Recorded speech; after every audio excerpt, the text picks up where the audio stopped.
大选特别到这三党的总统候选人讲真侪数据甲资料，这资料敢是正确的，或者是对家己较有利的呢？台湾事实查核中心伫这场选举当中，有结合专家、学者、记者，针对一寡政治人物所讲过话，甲引用的资料进行事实调查，发现三党的总统候选人有关会经对家己较有利的部分去讲。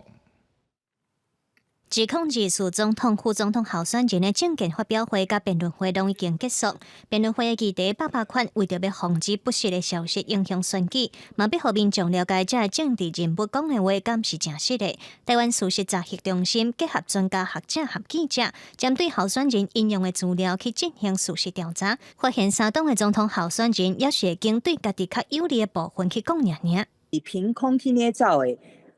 拢较无即款的情形。啊，毋过伊就是讲，片面事实吼，是部分是真的，啊，毋过伊就是讲较碰风，啊，对家己较有利吼，迄是定定有即款的情形啦。诚实的政治文化是无简单啦，吼，啊，毋过因为阮有伫遮咧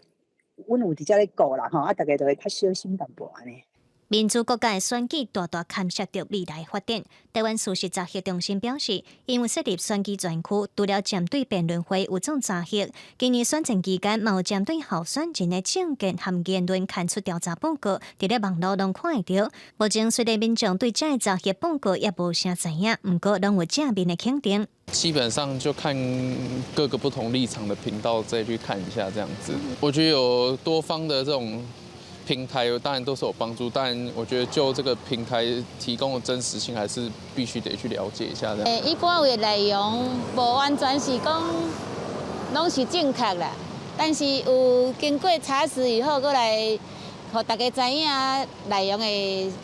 真实面吼，安尼是较好啦。台湾事实查核中心表示，虽然会阁甲副总统候选人辩论会的查核报告藏起来，提供的报告嘛愿意接受全面的检视和挑战。因毋望讲透过这内容培养公民社会事实调查意识，同齐来监督候选人和台湾的政治文化会当愈来愈好。记者卢尚如、郑俊尧台北报道。